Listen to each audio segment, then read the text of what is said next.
এই রে মরেছি, এইবার কি হবে তোমরা জানো? তোমরা শুনেছ? আউট আউট আউট, আগে আগে চোপার ভিডিও আগে। আর চোপার ভিডিওতে এসেছে সঙ্গে চোপার যে পুরনো রেকর্ডিং, পুরনো চ্যাট, ওই রকম জিনিসগুলিও কিন্তু রিভিল করে ফেলবে। কে রিভিল করবে?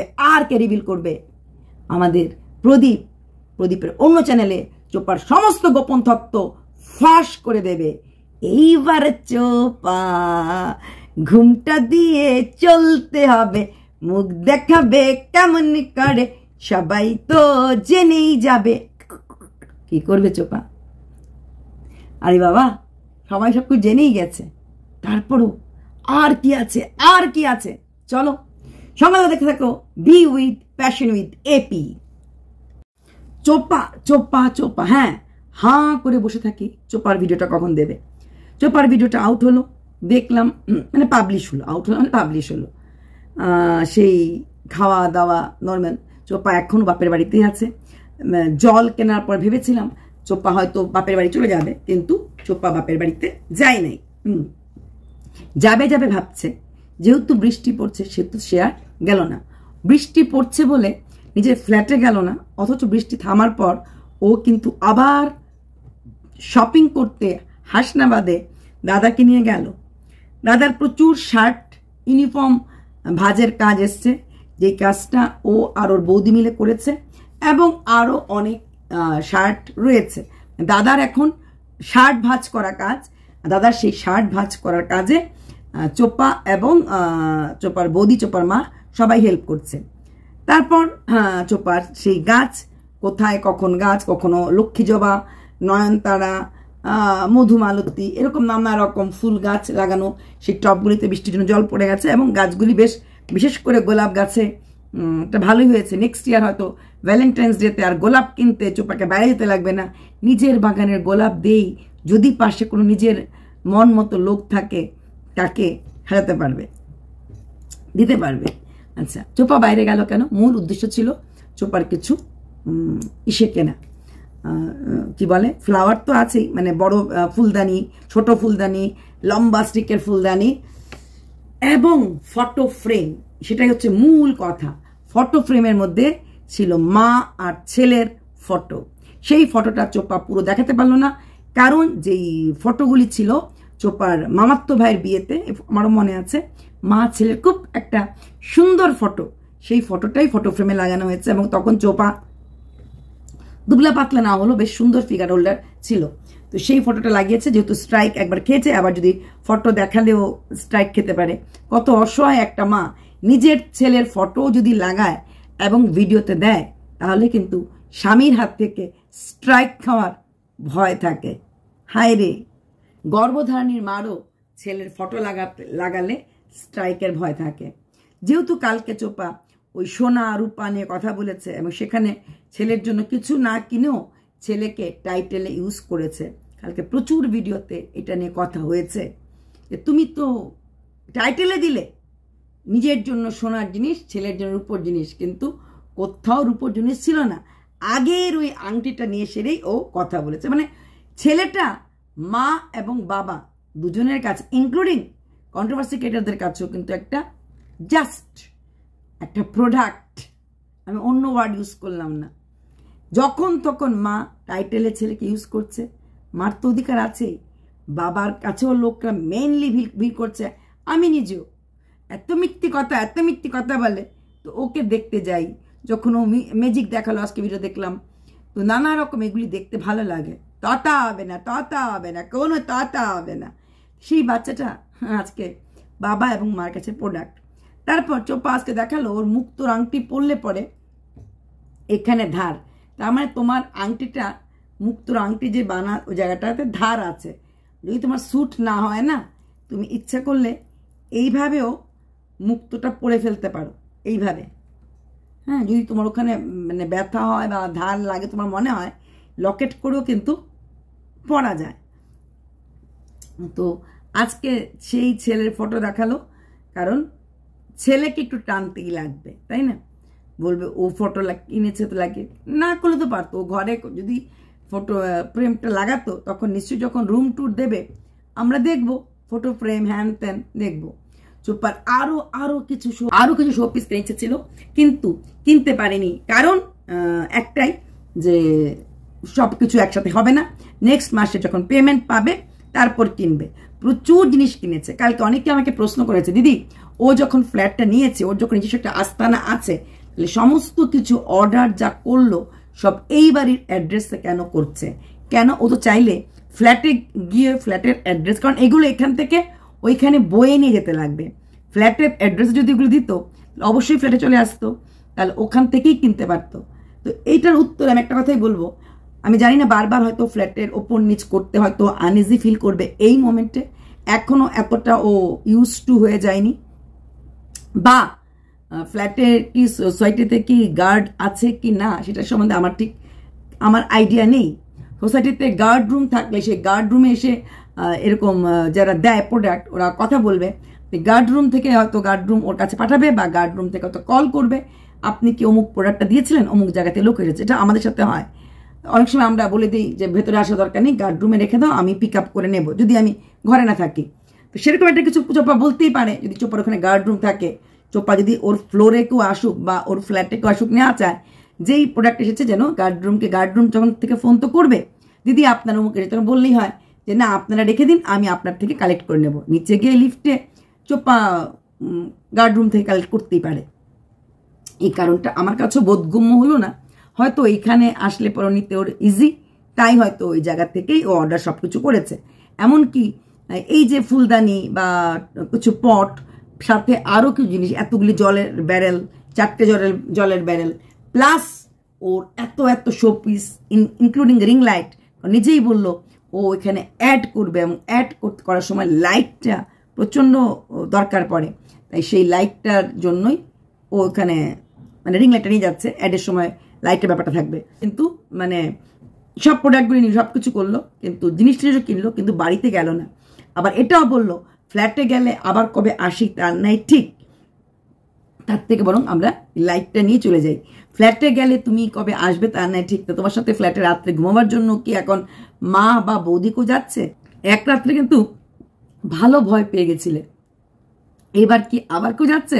নাকি এখন ইমার্জেন্সি লাইট কেনা হয়ে গেছে, নানা রকম প্রোটেকশন জিনিস যেগুলো দরকার ছিল কেনা হয়ে গেছে, তাই ভয়টা কম লাগবে?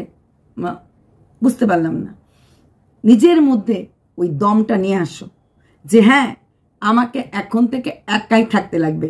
তুমি তোমার দমেই তো ছেলেকে আনছো, নিশ্চয়ই তোমার মার দমে বা বৌদির দমে বা ঠাম্মির দমে ছেলেকে আনছো না। যখন নিজের দমে আনছো নিজেকে আগে শক্ত করতে হবে। একদিন দুদিন ভয় লাগবেই, এটা তোমার না, আমার যে এত বয়স হয়ে গেছে আমারও আনইজি লাগতো হলে ফট করে একটা জায়গায় যাওয়ার পরে, কিন্তু তারপরে কিন্তু অ্যাডজাস্টটা করতেই লাগবে। আর তোমার ফ্ল্যাটে তুমি লাকি, অন্য লোকরা আছে, অন্য লোকটা চলে এসেছে। যে আমি নিউ ফ্ল্যাটটা নিয়েছি, ওখানে যখন আমি গৃহপ্রবেশ করেছিলাম, আমি আমার হাজব্যান্ড ছিলাম, কিন্তু আমরা কিন্তু ফ্ল্যাটের মেইন কলাপসিবল গেটও তারা লাগিয়েছিলাম, আবার নিজের ঘরের সামনে কলাপসিবল গেটও তারা লাগিয়েছিলাম। কারণ এই ফ্ল্যাটটাতে অন্য 5টা ফ্লোর, অন্য ফ্ল্যাটগুলিতে লোক আসেনি এখনো। আর পাশের ফ্ল্যাটটা কমার্শিয়াল পারপাসে দেওয়া হবে, তো ওদের তো বিজনেস পারপাস, ওদের তো লোকের প্রশ্ন না, ওরা তো দোকানপাট দেবে। যেহেতু আর কেউ আসেনি তাই প্রোটেকশন নেওয়ার দরকার ছিল। তো আমরাও কিন্তু এই পুরোটাই কলাপসিবল গেট সব জায়গাতে লক করেছিলাম। সেটা আবার অন্য ফ্ল্যাটের ক্ষেত্রে করতে লাগেনি, কারণ অন্য ফ্ল্যাটে ফ্ল্যাটবাসী ছিল, সোসাইটি গার্ডরা ছিল, সিসিটিভি ছিল, সব কিছু ছিল। এখানে যেহেতু এখনো সিস্টেমটা এখনো হয় নাই, তো ওখানে একটু ভয় ছিল। সেখানে দাঁড়িয়ে তোমার ফ্ল্যাটে যদি গার্ড থাকে তাহলে হয়তো ভয়ের কিছু নেই, আর যদি গার্ড রুম না থাকে তাহলে একটু তো ভয় ব্যাপারটা থাকে। কারণ একদম তুমি যদি একা থাকো, সেটা 4 দিন 5 দিন 6 দিন হলেই মেলমেশ করলেই ঠিক হয়ে যাবে। তো তারপর চোপার হাজবেন্ড আজকে আবার একটা দিল, তুবড়িবাজি ছেড়ে দিল। চোপার সমস্ত কল রেকর্ডিং সমস্ত কিছু ও আবার মার্কেটে ছেড়ে দিচ্ছে, সেটা এই চ্যানেলে না ওই চ্যানেলে। এবং আরেকটা কথা বললো, এতই যদি ছেলে ছেলে ছেলে করছে, কারণ কালকে যেহেতু ছেলের আংটি নিয়ে কথা বললো, তাহলে ছেলেকে আমি দিয়ে দিতে রাজি। আমরা সবাই জানি ছেলেকে দিয়ে দিতে রাজিটা এটা কোনোদিনই হবে না। হ্যাঁ, ছেলের জন্যই কেস কামারি চলছে। তো এইগুলি সবটাই হচ্ছে ভিডিওতে কন্টেন্ট হিসাবে, বললাম না, কন্টেন্টের জন্য ছেলেকে ইউজ করা হবে। যে কথাটা হচ্ছে সেটা হচ্ছে সবাইকে বলেছে চোখ রেখো, খুব যে কোনো সময় যে কোনো মুহূর্তে আউট হয়ে যাবে, চোপার গোপন কীর্তি, চোপার সেই কল রেকর্ডিং, সেই হোয়াটসঅ্যাপ চ্যাট, সেই সব কথা যা দেখলে কিনা আমাদের চোখ ছানা বড়া এবং কান দিয়ে আগুন বেরোবে এবং আমাদের জিভ হয়ে থাকবে। আমরা সবাই তখন কালিমা কি বললো কি বললো হয়ে যাবে। সেই কল রেকর্ডিং মোটামুটি তোমরা বুঝতেই পারছি, সেই কল রেকর্ডিং বা হোয়াটসঅ্যাপে কি থাকতে পারে, দুটো প্রেমিক প্রেমিকা যখন কথা বলবে সেটা নিশ্চয়ই থাকবে কোনো একটা তু মেরি হুয়ে মে তেরি হু, এর সাথে কিছু রোমাঞ্চকর এবং রোমাঞ্চিত হয়ে যাওয়ার কথা। সেই কথাগুলি এইবার মার্কেটে চলে আসবে, কারণ অনেক দিন পেটের মধ্যে চেপে রেখে আমার প্রদীপের পেটের ভুঁড়িটা বেড়ে যাচ্ছিল এবং এখন সে হেলথ কেয়ারের দিকে নজর দিয়েছে। তাই ভুঁড়ি কমার ইজি ওয়ে হচ্ছে যা কিছু চাপানো আছে সবটাও মার্কেটে এখন ছেড়ে দেবে। ইয়েস প্রদীপ, ওয়েল ডান, ছেড়ে দাও, যা আছে মার্কেটে সব ছেড়ে দাও। আর তোমাকে রোজ দিন এসে ওই ভিডিওতে বলতে লাগবে না ছাড়বো নাকি, এই দেবো নাকি, এই জানি তো না, বারবার বলতে লাগবে না। এগুলি করতে গেলে আলটিমেটলি ব্ল্যাকমেলার হয়ে যাবে। ছাড়বো নাকি, দেবো নাকি না বলে যা আছে সব ছেড়ে দাও, সব দিয়ে দাও। তোমার কেউ না করছে না, আমরাও শোনার জন্য আগ্রহী। দেখতে চাই চোপা কত নোংরা কথা বলেছে, কত দূর নোংরামিতে গেছে। হ্যাঁ, নোংরামি তো করেছে, পরকীয়া মানেই নোংরামি, সেটা না জানি কত দূর গেছে। মানে জলটা কত দূর, পায়ের পাতা পর্যন্ত না গোড়ালি পর্যন্ত না হাঁটু পর্যন্ত না হাঁটু নিচ পর্যন্ত, ওটা দেখার জন্য আমরাও ওয়েট করছি। দিয়ে দাও। আর তুমিও ওয়েট মানে বসে রেখেছো আমাদেরকে, দেবো দেবো দেবো করছো, আমরাও শুনবো শুনবো শুনবো করছি। তাই দিয়ে দাও, শুনে ফেলি। তবে এটাও ঠিক, তুমি দিয়ে দিলে আমরা শুনে ফেললে কিন্তু তোমার একটু অসুবিধাটা হচ্ছে এটাই যে আর তুমি ব্ল্যাকমেলিং কিছু করতে পারবে না, আর বলতে পারবে না যা আছে দেবো নাকি, যা আছে দেবো নাকি। তারপর হয়তো তুমি আজকে দেওয়ার পরেও বলবে যে না সবটুকুন দিই নাই, কিছুটা দিয়েছি, আরও কিছু রয়ে গেছে। এরকম করে করে টানতে টানতে টানতে জিনিসটাকে ইলাস্টিকের মতো বড় করবে। আর ছেলে যে তুমি এক বাক্যে কোনোদিনই দেবে না, আর দেওয়াটা সম্ভব না। তুমি কেন, পৃথিবীর কোনো বাবা মা যারা ডিভোর্সের মুখোমুখি হয়, কাস্টাডির কেস 95% কেসেই হয়, কারণ এর জন্যই বাচ্চাকে ছেড়ে দিতে চায় না। মারা বাচ্চা চায়, বাবারা বাচ্চা চায়। সেদিন দেখলাম কোর্ট কেসে একটা, সেখানে বাচ্চাটা মার কাছেই ছিল কিন্তু বাচ্চার বাবার সাথে মিশতেই না। বাচ্চার বাবা আইনের দ্বারা নির্দেশ পেয়ে জন্মদিন কোর্টের মধ্যে সেলিব্রেট করেছে। উকিলরা, লেডি উকিলরা দেখলাম সাজালো ক্যান্ডেল ফ্যান্ডেল দিয়ে হ্যাপি বার্থডে করে, কারণ বাবার কাছে কোনোদিনই মেয়েকে পাঠায়নি। তাই কোর্ট অর্ডার দিয়েছে এইবার বাচ্চাটার বার্থডে বাবা মার সাথে মিলিত হয়ে ওই কোর্ট প্রাঙ্গণেই হবে এবং কোর্ট প্রাঙ্গণেই হলো। আজকাল কোর্ট ব্যাপারটা, আইন ব্যাপারটা অনেকটা সহজ হয়ে গেছে। উকিলরা কি সুন্দর হ্যাপি বার্থডে গান করছে, উকিলরা কেক সাজিয়ে দিচ্ছে। ভালো লাগছে প্রায় 2 বছর পরে বাবা মা পাশাপাশি দাঁড়িয়ে 4 বছরের বাচ্চার সাথে কি সুন্দর তার দুজনে মিলে কেকটা কাটলো এবং বাচ্চাটা একবার মাকে খাওয়ালো, বাচ্চাটা একবার বাবাকে খাওয়ালো। বাচ্চাটা যখন বাবাকে খাওয়ালো, বাবা বললো তোমার মাকেও একটু খাওয়াও। তো এই জিনিসগুলি খুব ভালো লেগেছে যে দিনে দিনে আইন মানুষকে নিয়েই হয়, মানুষের জন্যই আইন হয়। মানুষকে ছুঁড়ে ফেলে দিয়ে, মানবতাকে ছুঁড়ে ফেলে দিয়ে আইন হয় না। এইসব কোর্ট কেসগুলি যখন দেখি তখন খুব ভালো লাগে যে বাচ্চাটা আনন্দ পেয়েছে যখন পাশাপাশি মা বাবা ফটো তুলেছে, তাই না?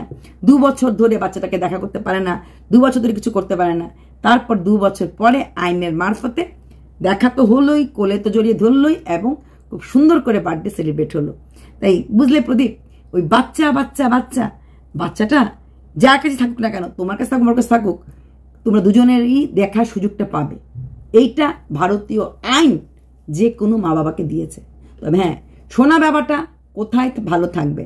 সোনা বাবাটা তার ঠাম্মা দাদুর কাছেই ভালো থাকবে, কারণ ঠাম্মা দাদু যেভাবে ওকে বোঝে, যেভাবে ওকে খাওয়ায় দাওয়ায় রাখে, অবশ্যই মার থেকে ঠাম্মা বেশি আপন হতে পারে না, কিন্তু ঠাম্মাই ওকে পেলেছে, লালন পালন করেছে। কারণ চোপা তখনও এই ভিডিওর কারণে বিভিন্ন বাড়িতে, ওরা প্রদীপ আর চোপা কোনো বাড়ির নেমন্তন্ন মিস করতে আমি দেখিনি। আমি দেখেছি যে কোনো ব্লগারের বাড়িতে যাওয়া, যে কোনো ঘুরতে যাওয়া, দুজনে একদম কাপল করে সব জায়গায় গেছে। সেখানে দাঁড়িয়ে বাচ্চাটা তখন কিন্তু প্রদীপের মার কাছে থাকতো। হ্যাঁ, সেটা ওই মন্দিরের বাড়ির জন্মদিনই হোক, বা ওই মিথ্যা লাইফস্টাইলের বাড়ির শ্রাদ্ধ খাওয়াতেই হোক, বা তরির বাড়িতে যাওয়াই হোক, যত জায়গায় গেছে, যত জায়গায় দুজন গেছে। ইনফ্যাক্ট দীপার বাড়িতেই যাক, বাইকে চড়ে জন্য গেছে, বাচ্চাটা কিন্তু ঘরে মা বাবার কাছেই থাকতো, এমনকি ইউটিউবের কোনো প্রোগ্রামে গেল দুজনই ওরা যেত, বাচ্চারা থাকতো সবসময় ঠাম্মির কাছে। যতটা প্রদীপের মা বাচ্চাটার জন্য করছে, স্নান বলো, খাওয়া বলো, রাখা বলো, পড়ানো বলো, ব্যাগ গুছিয়ে দেওয়া বলো, ততটা কি চোপার মা অ্যাজ এ দিদা করতে পারবে? ঠাম্মির জায়গাটা কি দিদা নিতে পারবে? চোপার মা কিন্তু রান্নাঘর এবং নিজের মানে কাজগুলি নিয়েই বেশ থাকতে ভালোবাসে। নাতিকে স্নান করানো, নাতিকে খাওয়ানো, নাতিকে নিয়ে ঘোরাফেরা এবং নাতির টাইম টু টাইম জিনিসগুলি যেটা চায় সেটা দিতে অভ্যাস ওনার করতে লাগবে। সেখানে মা বাবার কাছে বাচ্চাটা একটা পণ্য হয়ে দাঁড়িয়েছে, ভিডিওর কন্টেন্ট হয়ে দাঁড়িয়েছে, প্রপ হয়ে দাঁড়িয়েছে। ঠাম্মির কাছে কিন্তু না, ঠাম্মি কিন্তু এগুলো কিছু বুঝে না। উনি নাতিকে খাওয়াবেন, নাতিকে নিয়ে খেলবেন, নাতির ভালোটা, নাতির সুখটাই ওনার কাছে প্রধান কাম্য। যাই হোক, চোপা ছেলেকে কবে পায় জানি না, কালকে না পরশু একটা শর্টস দিয়েছিল, সেখানেও মনের কথা মিস ইউ লিখেছিল। এটা মিস ইউটা কোনো প্রেমিকের জন্য ছিল না, কারণ ওখানে একটা বাচ্চা ঝুলা ঝুলছিল, মানে বাচ্চাটাকেও মিস করছিল। বাচ্চাটাকে জড়িয়ে ধরা, বাচ্চাটাকে নিয়ে খেলা, বাচ্চাটাকে নিয়ে খুনসুটি করা যে কোনো মারই তো মনে হয়, চোপারও তো মনে হয় প্রেমের জ্বালা বা পরকীয়া জ্বালাটা প্রথম 6 মাসে অনেক তীব্র থাকে, 6 মাস চলে গেলেই কিন্তু একটু ডাউনফল হয়। তো চোপা অগাস্ট মাসে ঘটতে, অগাস্টে September, October, November, December, jan, February, March, অনেক দিন হয়ে গেছে। তাই এখন বাচ্চার কথাটা প্রতি মুহূর্তে মনে হওয়াটাই স্বাভাবিক। দিনের শেষে মা তো মাই হয়। চলো বাই। চোপা চোপা চোপা।